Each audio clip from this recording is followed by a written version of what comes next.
আসসালামু আলাইকুম। আশা করি সবাই ভালো আছেন। আজকে ঝটপট একটা ডেজার্ট তৈরি করব। চলুন শুরু করি তবে। এজন্য চুলায় আমি একটা হাঁড়ি বসিয়ে দিলাম। আমি এই ডেজার্টটা আজকে পাউডার দুধ দিয়ে করছি। আমি এজন্য 1 কাপ পাউডার দুধ দিলাম আর এখানে দিচ্ছি 3 কাপ পানি।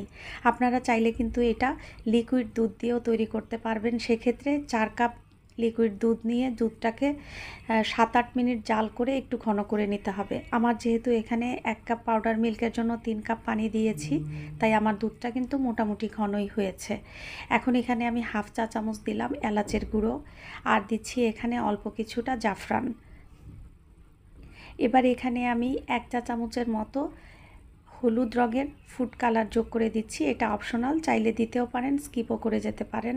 আর এখানে আমি চিনি দিচ্ছি হাফ কাপ দিয়ে এখন দুধের সাথে চিনি, জাফরান আর এলাচের গুঁড়োকে ভালো করে নেড়েচেড়ে মিশিয়ে নিব। দুধটা ফুটে উঠেছে, এরপরও আমি আরও 3-4 মিনিট জাল করে নিব। তাতে দুধটা একটু ভারী হবে, তবে কিন্তু এটাকে খুব বেশি ভারী করা যাবে না, না হলে কিন্তু এটা বড়ার ভিতরে ভালো করে ঢুকবে না।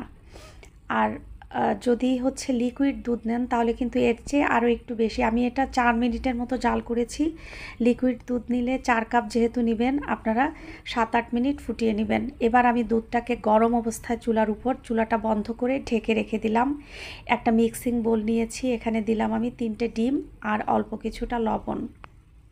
আর এখানে আমি দিচ্ছি হাফ চা চামচের মতো এলাচের গুঁড়ো, কারণ ডিমের গন্ধটা অনেকেই আমরা সহ্য করতে পারি না, এই জন্য এলাচের গুঁড়োটা দিলাম। দিয়ে ভালো করে ডিম 3টাকে ভালো করে ফেটিয়ে নিব। আর এই ডিম ফেটানোটা কিন্তু খুব ভালো করে করতে হবে, নইলে কিন্তু রস বড়ার ভিতরে কিন্তু রসটা ভালো মতো ঢুকবে না। অনেকেই বলেন যে রস বড়াটা রসালো হয় না, রসটা ভালো মতো ঢোকে না। এর কারণ কিন্তু এই ডিমটা ফেটানো, ডিমটাকে খুব ভালো করে ফেটিয়ে নিতে হবে। আর আমি এখানে নিয়েছি 1 কাপ সুজি। যেই কাপ দিয়ে মেপে আমি দুধ দিয়েছি, পানি দিয়েছি, সেই কাপের মাপেই আমি 1 কাপ সুজি নিয়েছি। আমার ডিম 3টে একটু বড় সাইজের ছিল, এই জন্য পুরো 1 কাপ সুজি লেগে গিয়েছে। যদি ডিম একটু ছোট সাইজের হয় তাহলে কিন্তু 1 কাপের চেয়ে কমও লাগতে পারে। ব্যাটারের কনসিস্টেন্সিটা এমন হবে, অনেক বেশি আঠালো হবে না, আর ব্যাটারকে কোনো রেস্টে দিতে হবে না, সাথে সাথেই ভেজে নিতে হবে বড়াগুলোকে। এই জন্য আমি পাশে একটা প্যানে তেল গরম করতে দিয়েছি। তেলটাকে আমি লো টু মিডিয়াম আঁচে হালকা গরম করে নিয়েছি, ফুটন্ত গরম করিনি।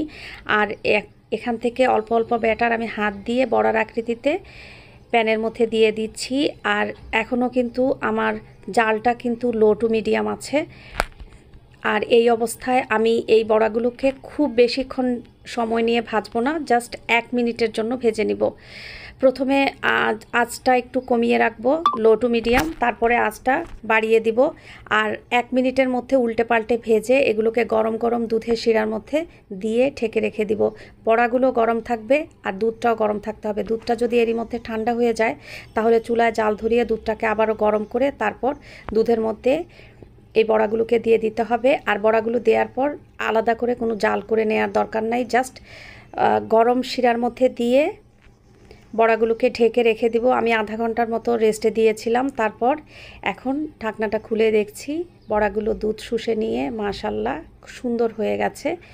আর এগুলো প্রথমে ভাজার সময় যে সাইজ ছিল এখন সেরকম নাই, এখন এর চেয়ে ডাবল আকৃতির হয়ে গেছে।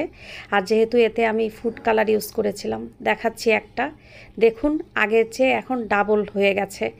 আর যেহেতু এগুলোতে আমি ফুড কালার ইউজ করেছি এবং হচ্ছে জাফরান দিয়েছি, তাই কালারটাও মাশাল্লাহ খুবই সুন্দর হয়েছে। একটা কেটে দেখাচ্ছি, ভেতরটা রসে টই টুম্বুর, একদম রস পড়া যাকে বলে, একদম রসালো রস পড়া। এটা কিন্তু ঈদে মিষ্টান্ন হিসাবে সার্ভ করা যাবে। চাইলে ঈদের আগের রাতে এটা বানিয়ে ফ্রিজে রেখে দেওয়া যাবে, তারপর ফ্রিজ থেকে বের করে ঠান্ডা ঠান্ডাও সার্ভ করা যাবে। এর বড়াগুলো যেমন সুস্বাদু, রসটাও কিন্তু তেমনি অনেক বেশি মজাদার, আর বানানো যায় খুব সহজে। আশা করছি সবার ভালো লেগেছে। আজকের মতো এখানেই শেষ করছি। সবাই ভালো থাকুন, সুস্থ থাকুন, নিরাপদে থাকুন। আল্লাহ হাফেজ।